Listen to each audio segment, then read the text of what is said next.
Bona tarda, benvinguts a la seu de Barcelona del Col·legi d'Arquitectes, la Casa dels Arquitectes i sobretot de l'Arquitectura. Seré molt breu. Toca en aquestes presentacions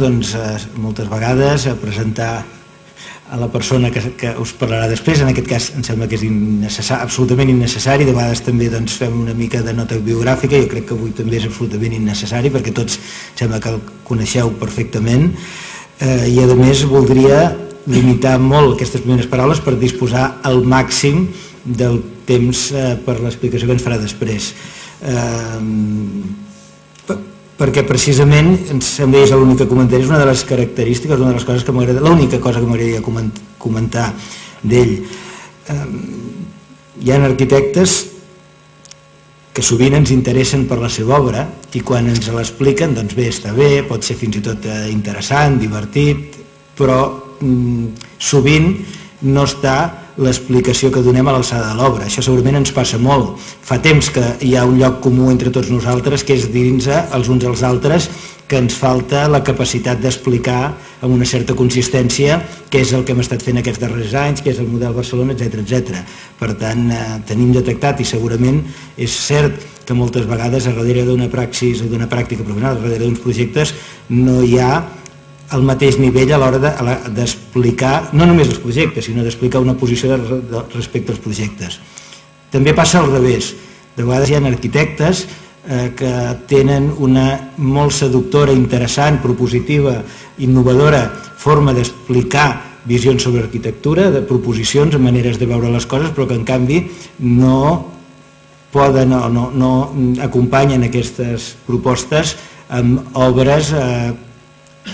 que ens permetin visualitzar o que permetin veure materialitzat aquests plantejos. En el seu cas, jo crec que és precisament el cas dels... és amic i per tant deixeu-m'ho dir sense masses vergonyes, i d'un dels casos on aquesta capacitat d'explicar una història, una manera de veure què és l'arquitectura, com fer l'arquitectura i l'obra que fa tenen alhora un gran interès però a més una absoluta coherència i consistència. Les seves explicacions són tan seductores com l'obra que fa i al revés, l'obra que podem anar a veure té la mateixa capacitat d'interès, genera els mateixos interrogants moltes vegades que després explica amb les explicacions. Per això que ho deixo aquí, tal com havia dit, havia de ser molt breu i ja no ho he sigut, però agrair moltíssim la vostra presència, però sobretot la seva participació, la seva implicació, les ganes que ha tingut de fer aquesta exposició aquí i l'explicació que ara ens donaràs. Moltes gràcies, de debò.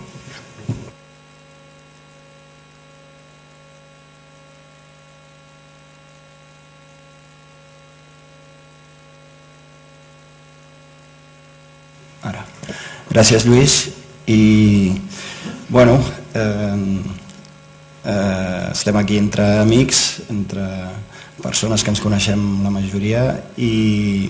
per tant, l'únic que vull és amb aquesta xerrada és fer una introducció a l'exposició. No sé si serà breu, intentaré fer-ho en mitja horeta, però d'alguna manera m'agradaria explicar vinculat al tema en el que ens vam proposar quan vam fer aquesta exposició a Suïssa. Hi havia un cicle que es deia Posicions espaials, com veureu després, i la nostra posició espaial va ser el que veieu aquí, espai, matèria, vida i lloc. Per què? Ara ho explicarem i explicarem també una mica com ha arribat aquesta exposició aquí i com es va plantejant allà. És a dir, no entenent tant aquesta posició que es llegeix en aquest títol des de les obres que alguns coneixeu,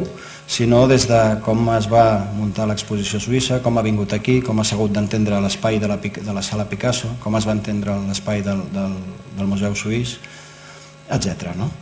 Aleshores, arrenco amb una imatge que al voltant d'espai, matèria, vida i lloc, i que és el que fonamenta la nostra posició espaial en l'exposició de Suïssa,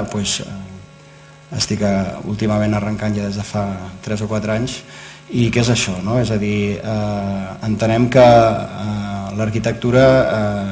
no té sentit si no té sentit des del punt de vista que parla d'habitabilitat. I parla d'habitabilitat en un lloc que és el que veieu aquí, que és en el que estem tots nosaltres, i que la gestió de les condicions naturals d'aquest lloc és el que ens porta com a espècie suposadament intel·ligent a optimitzar el que els 4 elements vinculats entre ells i les seves optimitzacions ens permet. Dos imatges molt ràpides i molt aclaridores, per mi almenys, com podria ser aquesta, és a dir, el cicle dels 4 elements en els quals la radiació solar, l'aigua del mar que puja, s'evapora, la condensació, etc., la pluja i la vinculació entre els 4 elements porta que l'home arribi a treballar amb ells d'una manera coherent, almenys fins a un moment determinat que és fins fa 200-250 anys abans de la revolució industrial, diguéssim. Llavors, aquesta imatge en la que arribem a contenir, a entendre el cicle de l'aigua i optimitzar, utilitzar la llei de la gravetat, utilitzar una sèrie de coses, ens porta també a evitar d'una manera coherent, com pot aquesta imatge molt ràpida, ens parla d'associacions amb aquestes dues estructures de fulla caduca, que no sé on comença l'arquitectura o l'espai habitable, no sé si aquest habitatge té sentit si no tingués aquesta protecció a sud a l'estiu o aquest sol que deixa passar aquesta estructura a l'hivern quan perd la fulla. Per tant, aquesta convivència amb el medi és la que a nosaltres ens interessa. Treballem el programa que treballem i, per tant, l'habitabilitat era la part més important de la nostra posició espaial en l'exposició que vam fer a Suïssa. Aquest era el cicle que es proposava, a nosaltres ens va tocar el mes de juliol-agost, o mitjans de juliol a mitjans d'agost, era l'exposició número 4, hi havia diferents equips, els primers, el Florian Weigel, eren de Londres, després hi havia uns alemanys, un grup d'artistes suïssos, etc. El nostre títol era, com heu vist, Espai, Matèria, Vida i Lloc, i eren aquí, eren en un lloc que el que vam primer pensar va ser dir hem d'entendre aquest espai per poder fer l'exposició aquí, i la nostra exposició ha de ser coherent també amb el lloc on ens col·locarem i intentarem entendre la sala que se'ns dona, que era això. El Museu Suís és previ al Kunsthal, el Museu d'Art, que està just al darrere, és aquesta sala que veieu aquí dalt, que té 5 metres d'alçada, i aquesta planta de la qual veieu tot el sistema de portes, les mides, l'amplada d'aquestes grans peces són aproximadament uns 6 metres, per 15 de llarg la primera sala, vull dir, una primera sala d'uns 100 i pico metres quadrats. I les zones que podíem utilitzar són les que estan marcades sense les X. La primera sala i la cinquena estaven pintades de negre i després teníem les altres amb la gran peça al mig. El que vam localitzar en aquest lloc és que si fèiem desaparèixer totes les portes i les trèiem, d'alguna manera trobàvem aquesta visual amb un punt focal al final i ho enteníem com una gran nau. A partir d'aquí vam basar tota l'exposició. El gran problema és dir com treballes o què expliques en la teva posició espaial. Vam utilitzar el que fem al dia a dia, vam intentar explicar part de la feina que hem fet els últims 15-20 anys, intentant concentrar-la d'alguna manera.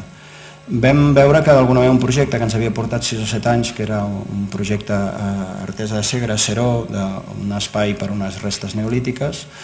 podia com d'alguna manera fer d'eix d'aquesta exposició, que és el que veieu en vermell, i al voltant, a la sala gran, hi havia com els panells que ara s'han reciclat i s'han portat aquí, aquests panells d'Ina Zero, amb una sèrie de ressonàncies amb aquests materials que estaven en aquesta gran taula en el mig. Materials que estaven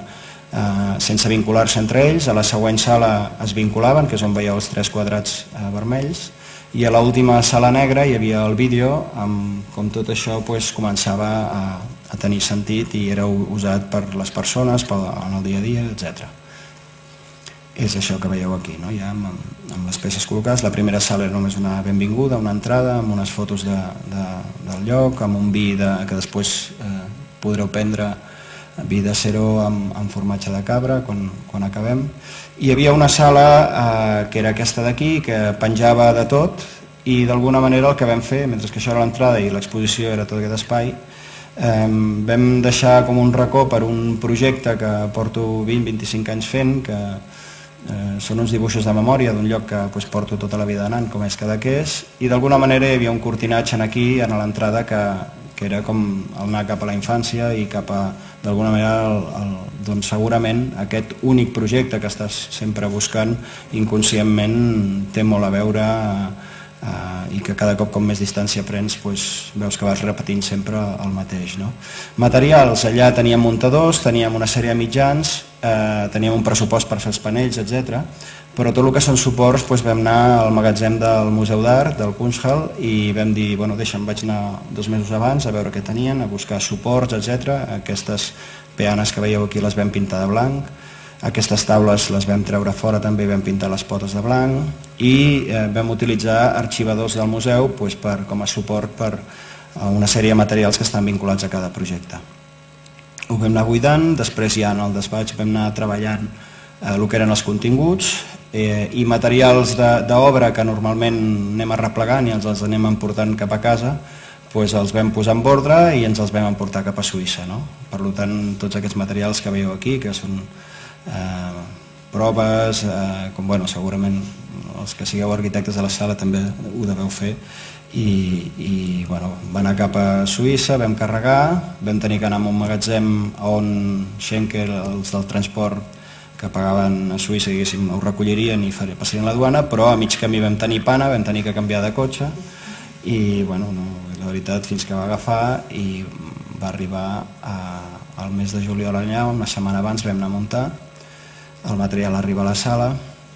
es va desembalant, els panells van ocupant el seu lloc, vam fer el panell amb gràfic i els texts amb un DIN A4 perquè com que era en alemany precisament pogués ser reciclada, com hem fet aquí. Aquí el que hem fet és aquests DIN A4 imprimir per l'altre costat i girar, i els panells per darrere que estan tapats estan en alemany. Comencem a muntar les taules aquestes que venien del magatzem amb un paper de plòter, a sobre és com unes grans estovalles, una pantalla que era aquest gran punt focal que hem vist en aquesta gran nau, que sempre aquest pla del final estava en moviment, que era el vídeo, i el so, sobretot el so, que és una mica el que passa en el projecte Zero quan s'entra a la cambra, que comencen a dominar una sèrie de sentits més enllà del de la vista, que s'endormeix a l'entrant a la cambra, és a dir, s'activa molt més a l'entrar a la cambra de Zero oïda, olfacte i tacte, sobretot. I al final sempre teníem aquell pla en moviment, el soroll sortia d'allà, anàvem posant aquests materials desorganitzats, les estructures es van pintar de blanc, com veieu, paviments, però ja consolidats, i en aquesta segona sala hi havia les peces que havien vingut de l'obra i que es posaven en el context d'un museu d'una altra manera. I al canviar aquests objectes trobats en l'obra, que després es transformen en arquitectura, també aquí són transformats en peces que estan dintre un museu i agafen un altre significat més enllà del purament funcional. Al fons tenen una pantalla i al fons de tot que la baixen i ho transformen en la mateixa sala de conferències. A la dreta veieu les cortines, que entrava a la sala dels dibuixos de memòria. Això aquí no ha capigut, vull dir, pensem que allà eren 300 metres, aquí són 100, i en una sala, com veurem després, molt difícil. Aquí, però, en canvi, vam fer el mateix, vam reciclar aquests pàlets que tenien al magatzem, les cortines de corda les vam portar d'aquí, el material també és el que va viatjar, i cada projecte que anava al voltant dels materials de Zero tenia aquest format, és a dir, els arxivadors amb una peça a escala 1, la memòria i un panell DIN A0 amb una síntesi de cadascun. Faré una repassada molt ràpida als 13 projectes que anaven al voltant de Zero, que són els que teniu aquí també, parlant únicament de condicions que ens interessen d'aquests projectes. Aquí és el projecte Passanelles. Entenem que és el projecte conceptualment que ens interessa més a l'estudi, perquè d'alguna manera explica la mirada que tenim molt, el que pensem que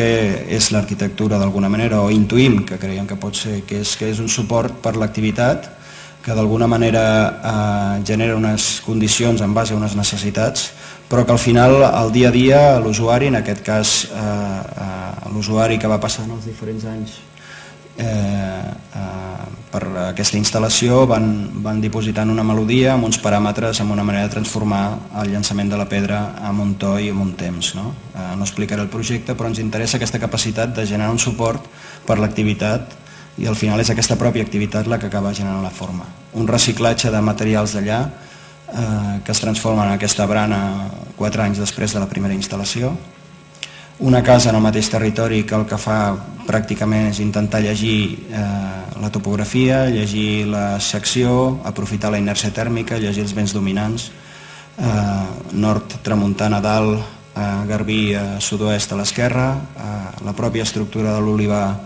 estructura la casa, els vents aprofiten aquesta inèrcia tèrmica per aclimatitzar bé la casa i d'alguna manera quasi aquest pla horitzontal que està insertat en un terreny en pendent, la meitat a sota terra i la meitat a dintre l'olivar, és pràcticament el concepte de la casa, el marge que després s'associa més amb l'olivar o amb el mar, va trobant, etc. La instal·lació a la pedrera, amb dos elements molt senzills, com papers arrugats i una xarxa de pescadors, però que d'alguna manera és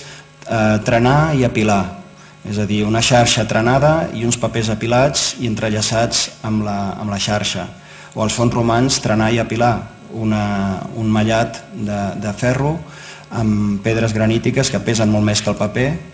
Aquí pot ser translúcid, pot passar la llum a través per la condició material, aquí la llum té que ser tractada puntualment. Vinculacions entre els projectes encara que aparentment són antagònics. El mateix sistema, similar però amb pedra licorella, 9 anys després amb un pavelló, amb uns petits pavellons a Montmeló. I a baix el fet d'insertar un pla horitzontal al mig del bosc, veieu els dibuixos de l'esquerra i les fotografies d'aquests arbres, que és l'operació que fem a la casa de ses Oliveres, és a dir, un pla inclinat, en aquell cas aterrassat, aquí continu en el bosc, i insertar un pla horitzontal, algú tan bàsic en arquitectura com això, ens genera aquesta part d'excavació i terraplenat. O aquí aquests aterrassaments que podrien d'alguna manera també tenir a veure amb els dibuixos que estaven en els dibuixos de memòria a Suïssa, de Cadaqués, amb tot el sistema de pla horitzontal amb topografia accidentada que genera una sèrie d'aterrassaments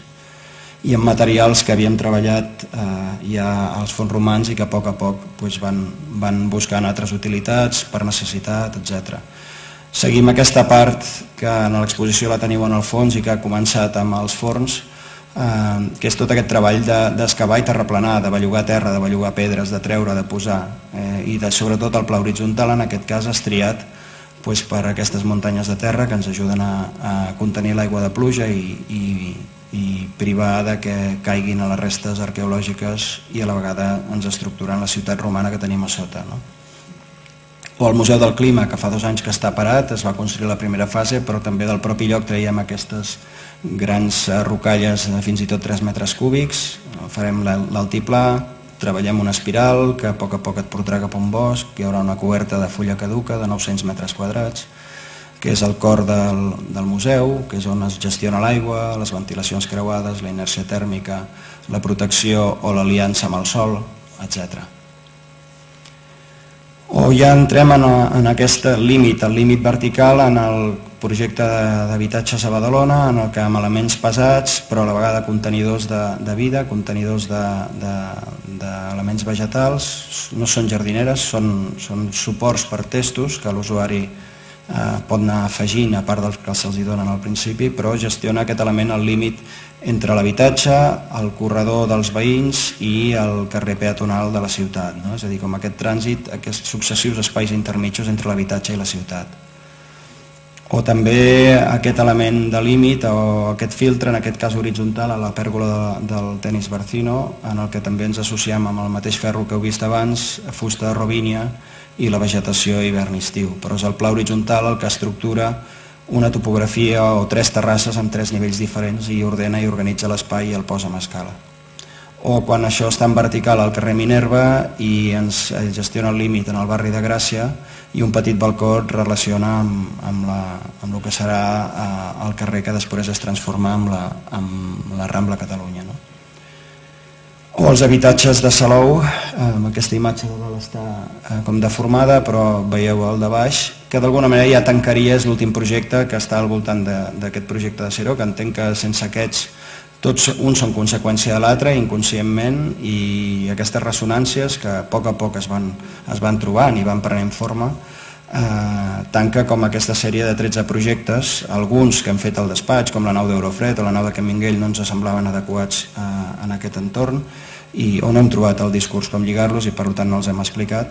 I aquí d'alguna manera m'agradaria tancar com amb el primer, amb el de Passanelles, amb el sentit de que un suport per l'activitat, un mateix tipus d'habitatge repetit 80 vegades, amb 2 blocs de 40 de manera diferent, al final genera múltiples maneres d'entendre la vida i com cada propietari o família o grup de persones s'apropien i generen una forma d'habitar diferent. I finalment Seró, que és un projecte que el tindreu també a l'exposició, està en forma de matèria, espai, matèria, vida i lloc,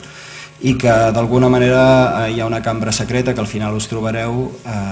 i que en aquest espai que ara l'explicarem, vull dir, quan de Suïssa tot això arriba a Barcelona un altre cop, arriba a la caixa, aparquem a la zona blava davant de l'estudi, descarreguem,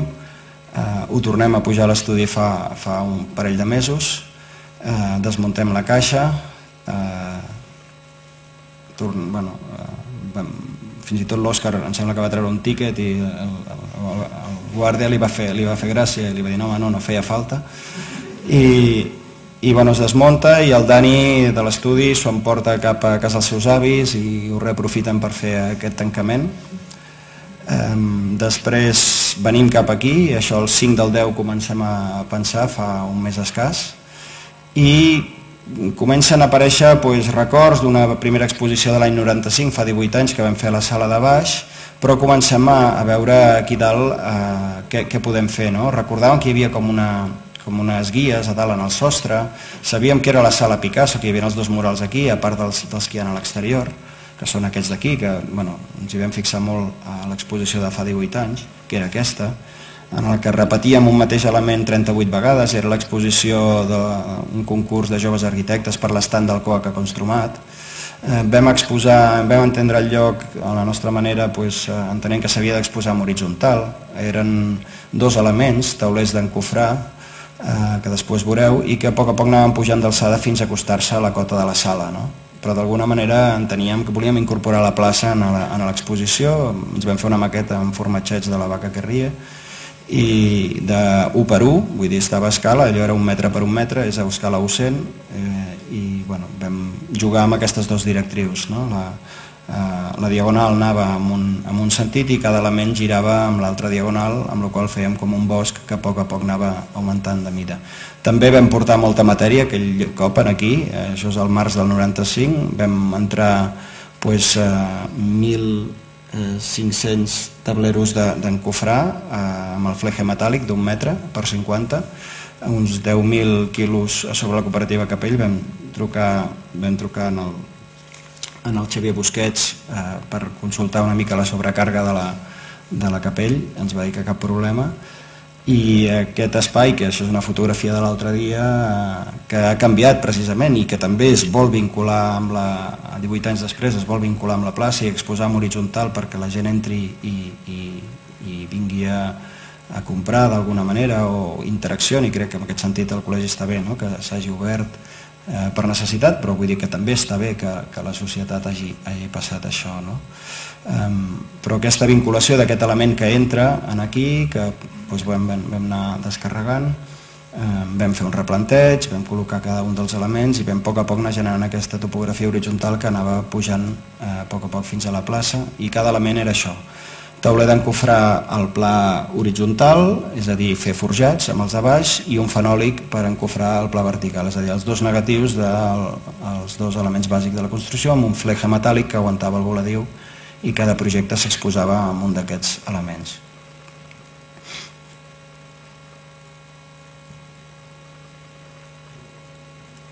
Ara mateix tenim també el plano de Barcelona, l'exposició horitzontal i la participació de la gent de la plaça. Crec que les sales a vegades tenen com trampes, igual que a baix era una trampa exposar en vertical, amb la qual cada cop es tancaven més les exposicions, aquí també hi ha possibles trampes. Ens ha costat molt aquesta, però al final creiem que hem arribat bastant on volíem. Però precisament aquesta vinculació, veieu que a poc van pujant els tauleros, arrenques a 70 i acabaves a metro 0,5, em sembla, anava incrementant un tauler lleugerament, i aquella persona que veieu sentada al fons era una mica la gestió d'aquest límit que el volíem fer desaparèixer, entre el dintre i el fora, i el fet de treballar únicament aquest pla horitzontal o quasi horitzontal. I entrem aquí, és a dir, amb aquests precedents i segurament aquests prejudicis o aquestes prèvies de fa 18 anys que segur que estan allà donant la vara, entrem a la sala d'aquí, el dia 13, comencem a fer aquests primers dibuixos, recordem que hi ha com un cercle i diem, podríem posar el vídeo de Seró a dintre unes cortines a la cambra, els projectes perimetralment, però clar, a poc aquesta possible trampa, perquè de cop i volta diem, ostres, si és la sala Picasso, hi ha els dos murals del Carl Neschar, que són fantàstics, no podem negar que l'estructura de la sala sigui precisament aquests dos extrems, encara que ens limitin a treballar en un extrem, volem que realment els dos murals siguin l'estructura en un espai, que a més és amb llum artificial, que aquesta il·luminació dels dos murals sigui l'estructura de la sala, com veieu aquí. Quan arribem ja a aquesta exposició ens serveix per veure possibles materials que podem reciclar, el col·legi cedeix l'espai i nosaltres intentem amb materials que trobem a baix en el magatzem generar els suports, igual que en el Kunsthal o que en el SAM, en el Museu Suís. Aquestes televisions les ensenyem perquè les caixes d'embalar que estan a baix, més aquestes peanes posades a dintre, és el que ens ha servit per fer de suport de les caixes de metacrilat que després veureu per allà, però d'alguna manera reflexionem i veiem que allò que està al fons s'ha d'incorporar a l'exposició i ha de formar part. És a dir, que aquesta planta de sortida en la que veiem les tres línies vermelles exteriors, que són els tres grans murals a l'exterior, i els dos murals de la sala Picasso a l'interior, és el que volem recuperar. I a més, després veurem un petit exercici o una història que vaig descobrir l'any 95-96 fins al 2000 aquí i que té a veure amb aquests murals, que també és com un altre precedent que hi havia. Per tant, al veure aquest element de lluny i acostar-t'hi a poc i arribar a tocar-lo i veure com s'ha fabricat aquesta matèria i que ara mateix està dintre d'aquest espai confinat, creiem que s'havia de posar en valor a part de fer una exposició. Per tant, en aquest cas, la nostra posició espaial una vegada més era entendre la sala, intentar entendre el lloc a la nostra manera i actuar en conseqüència. Suports, en aquells moments hi havia unes fires aquí fora, vam intentar parlar amb aquesta gent, però clar, li faltava pes, li faltava pes, no et serveix de res aquesta caixa perquè li donarà una patada a algú que entri i se'n ha de fer punyetes. Llavors vam acabar amb les televisions d'abans del magatzem i vam posar aquestes fustes de colors que veieu a dintre i és el que ara mateix té les platabandes de metacrilat a sobre. A part, en el magatzem vam trobar aquests cavallets també per la sala Picasso, estem amb un escultor, el Neschar, amb un pintor, cavallets, està bé, n'hi havia 9, no n'hi havia prou, vam posar alguns projectes a la cortina que després explicarem. Després aquestes safates de metacrilat de diferents tamanys, vam fer inventari i vam intentar adaptar i torna a carregar del despatx cap aquí, cap al col·legi, i arribem aquí. Vam demanar avisats a veure, o aquí al col·legi, si podíem utilitzar paper d'aquí, que segur que hi ha molt paper arxivat al Col·legi d'Arquitectes, però clar, no podíem per algun tipus de normativa canviar-ho de sala i vam decidir embalar els arxivadors del despatx, i de 20 anys que estan allà vam fer paquets de 5 arxivadors i les peanes amb el paper de bombolles hem traslladat al despatx, diguéssim, part del despatx, sent coherents una mica amb tot el projecte. I vam pujar per l'ascensor, arribem als cavallets, als arxivadors del despatx i comencem a generar suports amb les caixes de televisió.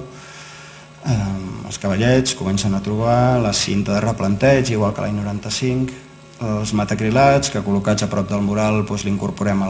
la sala d'exposicions, les marques de les caixes, les marques del mural, etc.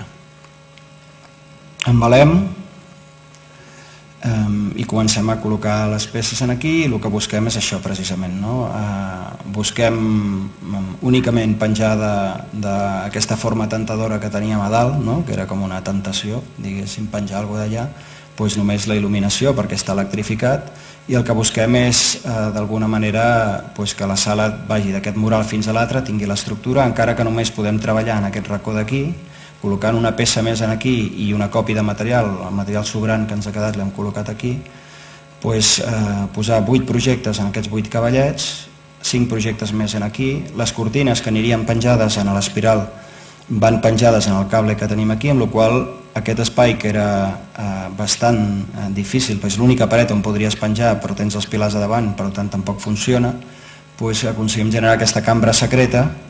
on tenim un so que surt d'aquí dintre, que és un vídeo, i aquí és on està la cambra secreta de Cero, on hi ha el vídeo i un petit faristol amb el projecte aquí, unes fotos al començar, etc.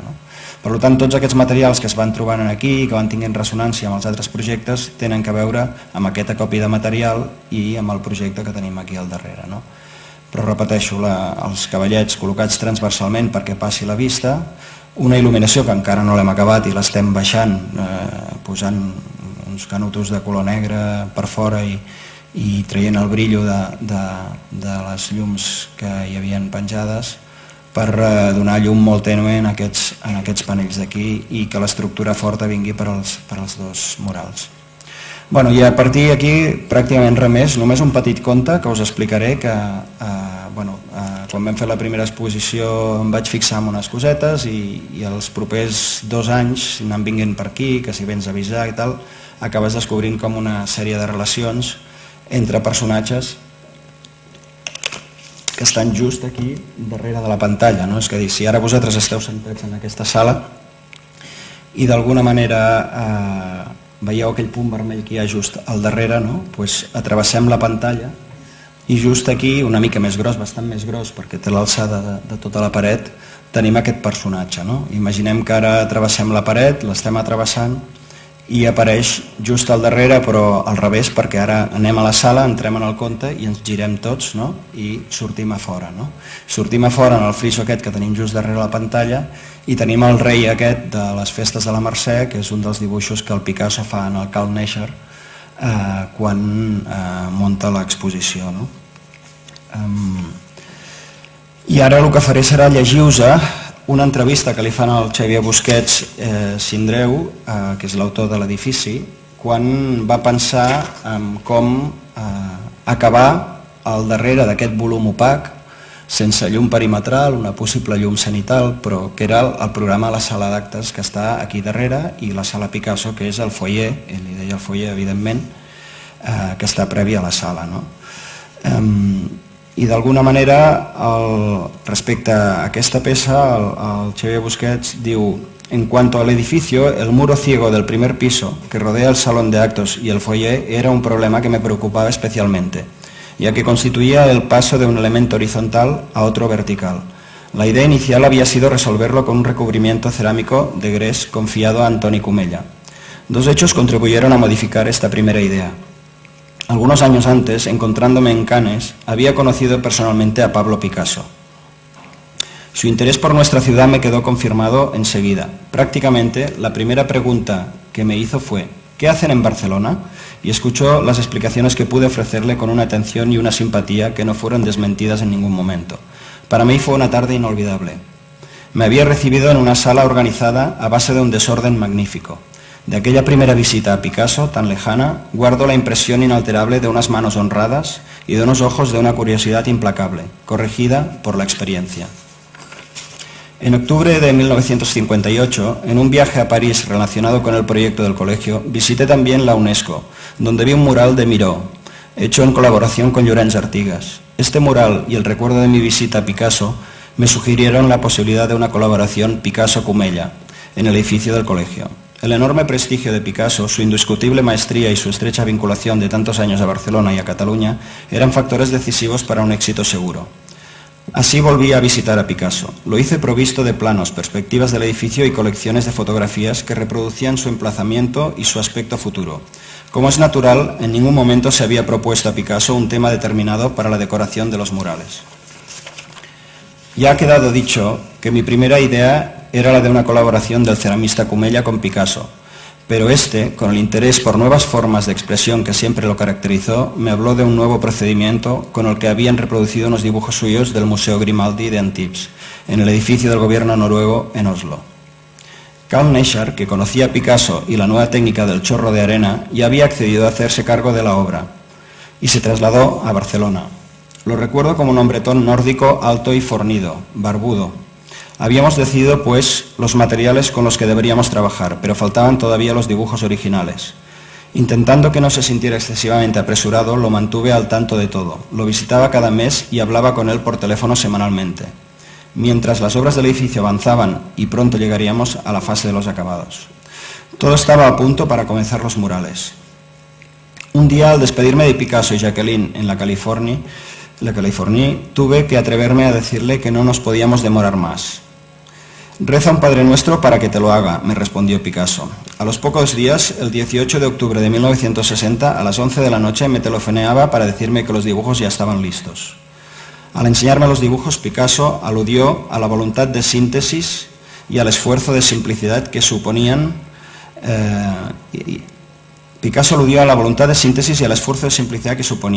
Esto, concluyó literalmente, no habría sido capaz de hacerlo antes. Y efectivamente, los dibujos tienen mucha más sabiduría y profundidad que no parece a primera vista.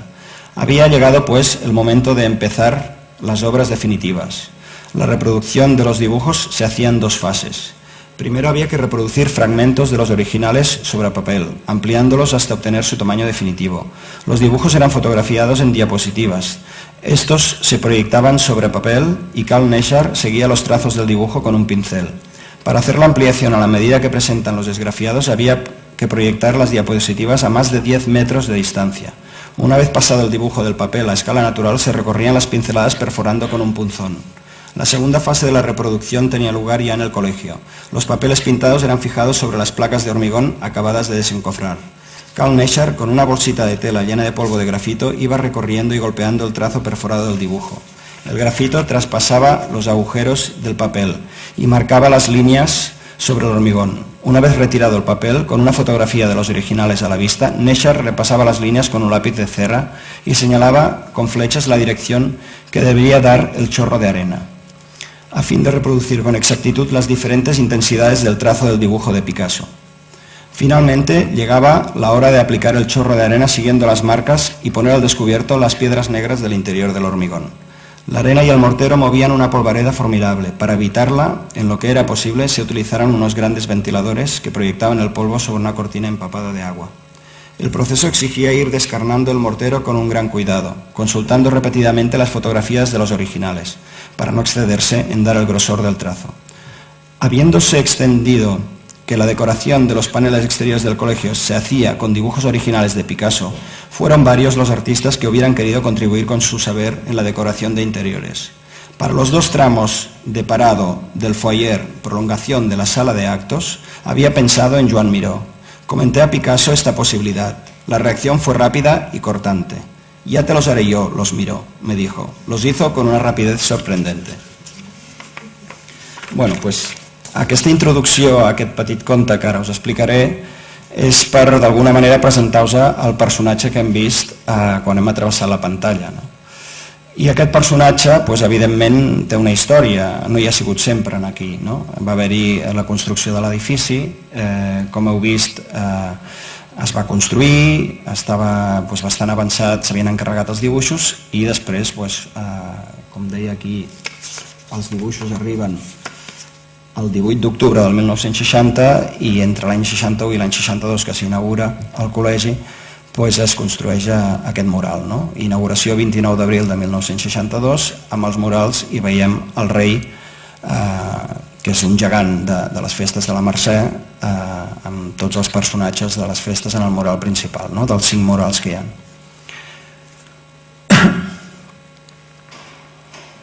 Per tant, aquest personatge ha estat aquí des del 1962, té ara exactament 51 anys, si contem des que va ser dibuixat en té 52, segueix estant aquí a dia d'avui, vull dir, aquesta fotografia és d'aquesta setmana, i en aquell moment descobreixo com una història entre aquest rei dibuixat pel Picasso i un personatge que està a l'altra banda a la casa de l'Ardiaca. Això és per la tarda, veieu la llum de ponent que fa aquesta ombra de dreta a esquerra amb la torre alta del col·legi. Personatge que ha estat en aquest punt d'aquí, concretament des de fa moltíssim també. En aquest cas estem veient una imatge de les cases que hi havia davant de la part de muralla romana, que és la casa de l'Ardiaca. aquest gravat del 1806, em sembla que és exacte, que és una vista de la plaça Nova de l'Alexandre Labor. Tenim aquest personatge aquí, aquí segueix estant també, perdó, aquí 1896. Per tant, hi ha una història que localitzo un dia al matí entre el rei Picasso i aquesta verge, que jo li deia la verge, diguéssim, perquè estava aquí com en una petita capella, i dic que s'estan mirant, d'alguna manera, que tenen com aquesta vinculació. Per les tardes s'estan mirant entre ells, un en un costat de la plaça, l'altre a l'altre. Porten molts anys tinguent aquesta relació. La verge fa bastant més que està allà, després em sembla que concretarem la data, però el Picasso només fa, el rei del néixer Picasso només fa 51-52 anys que estan allà.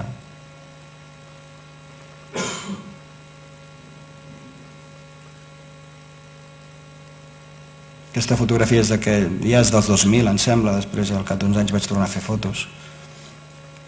Aquesta és d'aquesta setmana. Aquí veiem que encara no s'ha obert el carrer Arcs, bueno, era el carrer Estret, i en les cases encara no era la gran avinguda que és ara. I per la tarda s'estan observant cada dia, però des d'aquella finestreta que veieu aquí, que ens indica aquesta punta, que és a tercera planta, avisats, un dia em vaig descobrir realment de la història entre aquests dos personatges.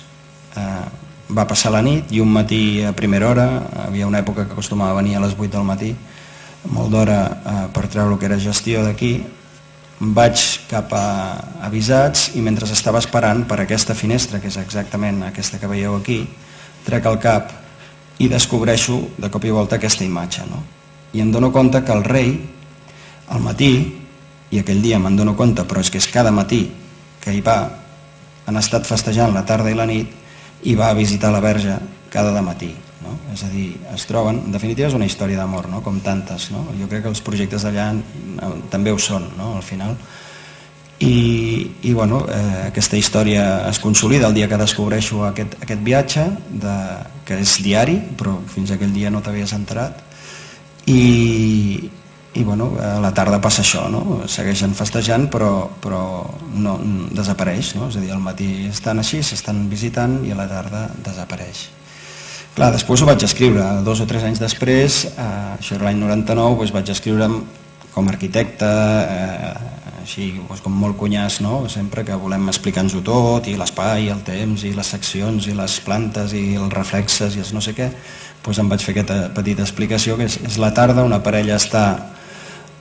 un enfront de l'altre, el rei Picasso i la verge de la casa de l'Ardiaca. Es miren però no s'acosten, s'observen i s'enamoren. L'endemà al matí pugem com alguns matins a la tercera planta del COAC avisats. Durant la nit el rei i la verge han festejat i en sortir el sol s'han apropat. Per sempre més cada matí es trobaran i cada tarda s'observaran. I aquest és el petit conte. Però un dia torno a anar avisats i veig com una forma estranya allà i em sorprèn, perquè això hi ha alguna cosa que no quadra. Faig un zoom i descobreixo que el rei ha desaparegut. Dic, però què és aquesta forma? Em giro i identifico que pot ser una de les finestres de l'ampliació del col·legi, que s'està viatjant i estan cap allà. Efectivament, baixo i veig que estan netejant la finestra, per això està mig oberta i el rei no està aquell matí en aquells moments festejant amb la verge. Em quedo tranquil, però és que vaig a visitar la verge i resulta que és un sant, és Sant Roc i el gos, per tant el rei i el Sant Roc que té barba, a més.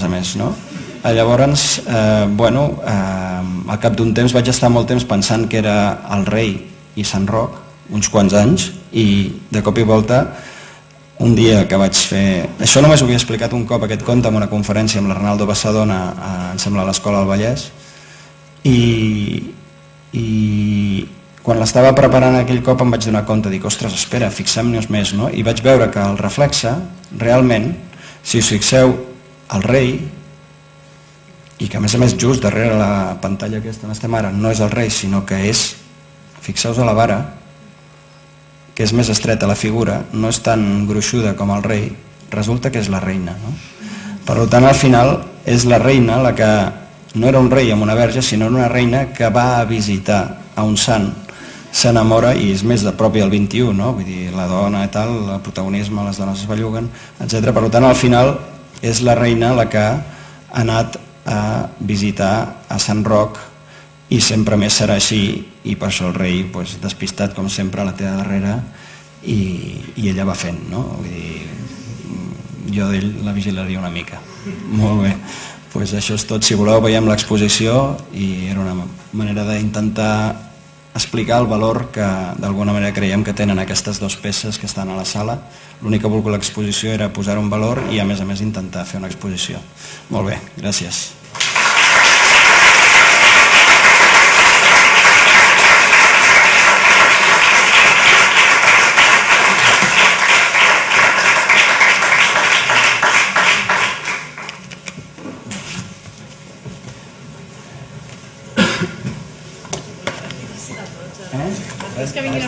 Tots els que vinguin a fer una exposició ara, és molt difícil. No, la veritat que es nota que de fet es nota seguida, que s'ha volgut posar un valor a explicacions. No, falta polir la il·luminació, però està molt bé. Has escrit alguna vegada un podcast? No.